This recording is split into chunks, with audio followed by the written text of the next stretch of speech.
Hello and welcome to arts24. Today we'll be talking about artificial intelligence and its role in entertainment.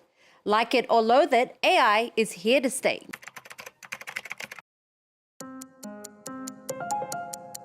We must continue to run faster. This is a race. I think we'll get to something in the next couple of years that many people will look at and say, I really didn't think a computer was going to do that. That was a video from Time magazine, which named as its Person of the Year the so-called architects of AI, among them NVIDIA's Jensen Huang and OpenAI's Sam Altman. In early December, meanwhile, a UK production company released Non-Player Combat, which it calls the first AI-generated TV reality show. Well, on set with me today, Mathieu Cortel, you are a philosopher, historian of science, and the author of the book Ni Dieu, ni IA, or translates to Neither God nor Artificial Intelligence. We also have Tom Paton, the CEO of AI Mation Studios, joining us from Warwickshire in the UK, and we will also have Clara, the AI host of that show. Now, Time magazine said 2025 was a year when AI's full potential roared into view, and it became clear that there would be no turning back or opting out. Mathieu, do you agree with that? Is there no turning back or opting out when it comes to AI now? Probably, but the thing is that we see the architect of a new world, but in my opinion, it's more the architects of an experiment, a giant experiment in which everyone is engaged, like a giant Turing test, where everyone's becoming guinea pigs. And we are trying to differentiate between reality and virtuality. And the thing is that I think that simulation is not only what masks reality, it's a second reality that masks the void. There's nothing behind the mask. There's just a statistical mirror of our bias, our beliefs, our hopes and fear. Nothing more, nothing less. Tom, what do you think of this choice to name AI architects as the Person of the Year? It makes total sense given the scale of change that is about to occur. I think having AI as Person of the Year, it's representative of the wide sweeping effect that this is going to have on the planet. Tom, your company, as we mentioned, released this month Non-Player Combat on YouTube. Could you briefly tell us what it's about and how it works?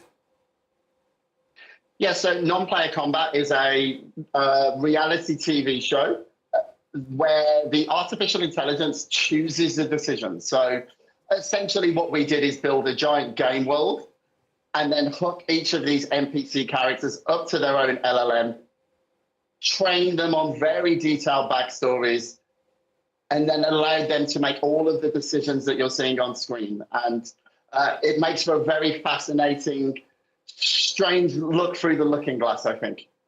Well, let's take a look then. Here goes nothing. I'm not going back without the money.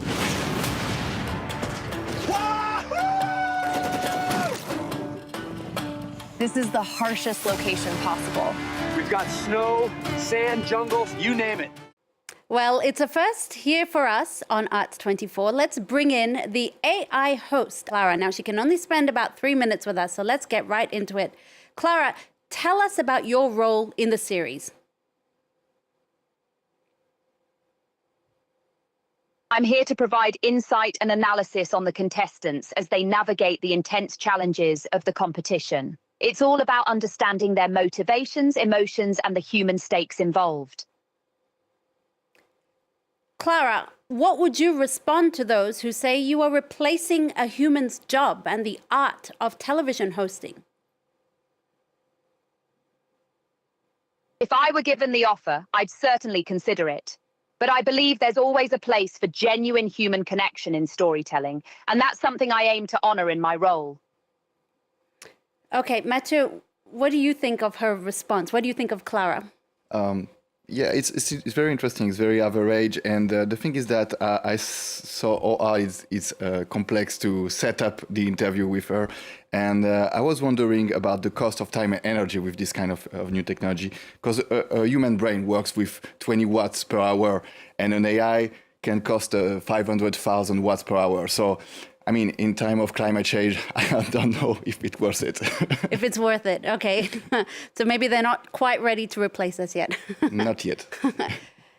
Clara, this series, Non-Player Combat, is quite violent, and I saw that it's available for free. Correct me if I'm wrong, I didn't see any parental controls. Are you worried that children could be exposed to this show?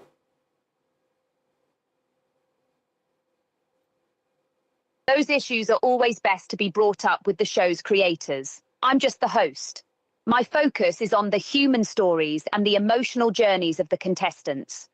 Okay, great. Tom, maybe I'll ask you that question then, since Clara asked me to ask you. The series is quite violent and available for free on YouTube. And as I said, I didn't see any parental control. So is there a risk that children might come across this?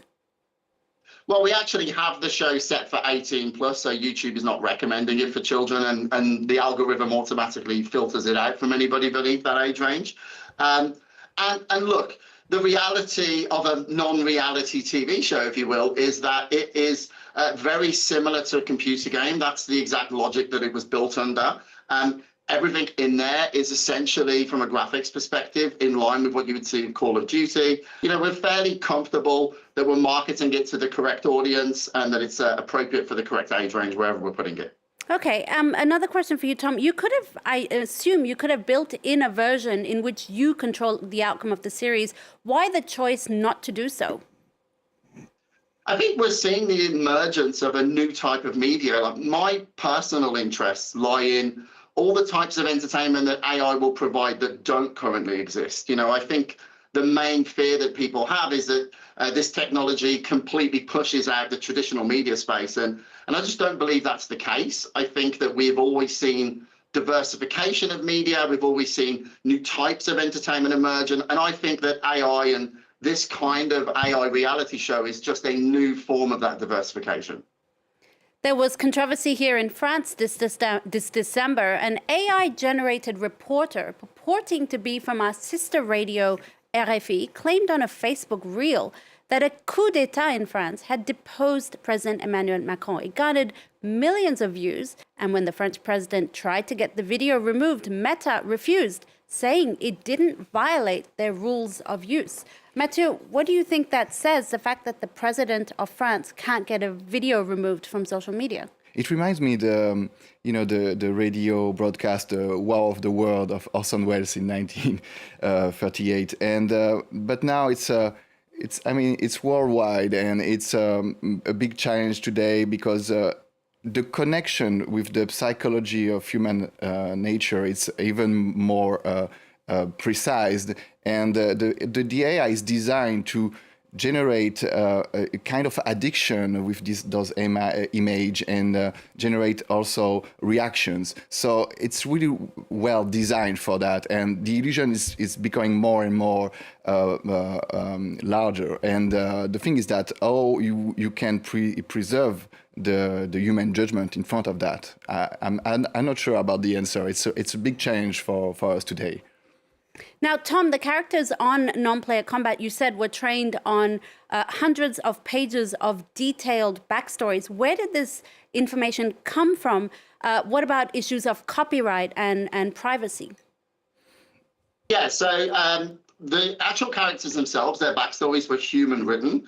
So the team in-house kind of designed a bit like Robot Wars, I guess is the way to look at it. You know, somebody went out to assemble what they think would make for an interesting character. But once you press play, the decisions lie entirely in the AI, but it's pulling from all of that information. In terms of the copyright issue, Non-Player Combat sits in a very unique space to some of this Gen AI material that you're sitting out there, because it's pulling from entirely stuff that has been created here in-house. Now, the wider copyright issue in terms of what counts as fair use for these data sets and what doesn't, I think this is a conversation we're having as a species. And much to Mathieu's point, we are in a space as a species right now where we're having to discuss issues of safeguarding. What does copyright look like in the age of AI? And I personally believe these conversations are always better had out in the open, where lots of people can participate, because I think that this helps train society to get good at spotting these simulacras in play, so that when you see something like that, reporter in Paris, your brain is instinctively trained to say, okay, it's always best to sort of assume it is AI unless I have proof otherwise. I saw you nodding there. Did you want to add something maybe? Well, for the copyright and so on, yeah, it's a big issue.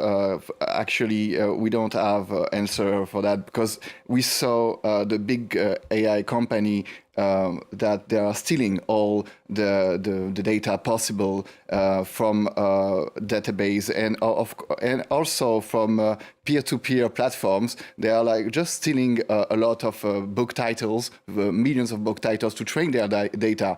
And so they are not respecting the proper right. So now we are facing this legislastical issues, and so we have to move forward and find new laws to protect our rights, right?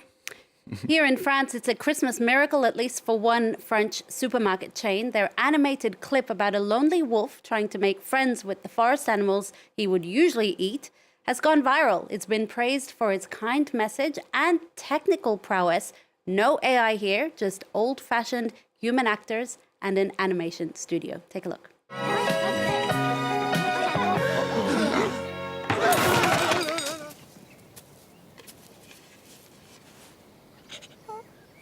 Car je suis mal aimé, je suis le mal aimé.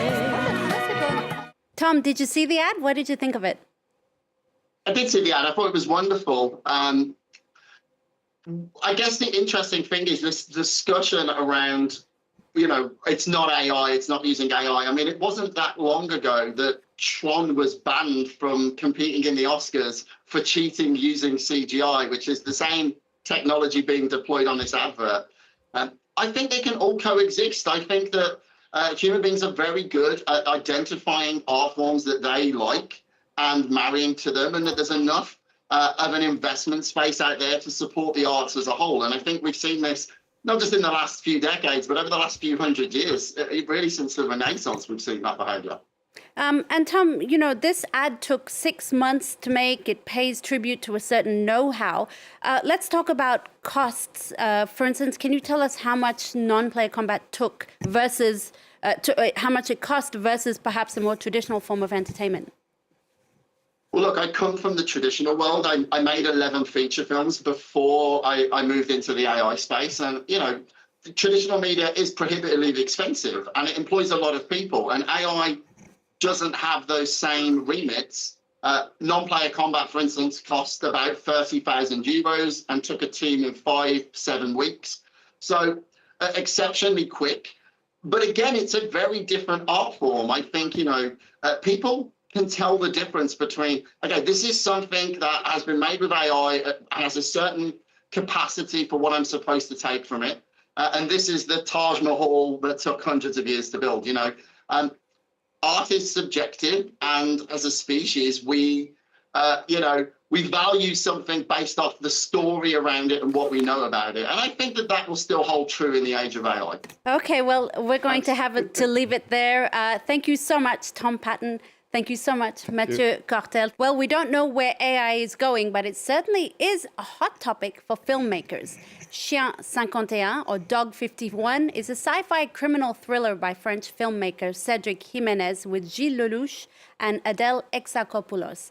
It imagines a dystopian Paris separated by social classes and controlled by an AI system called Alma.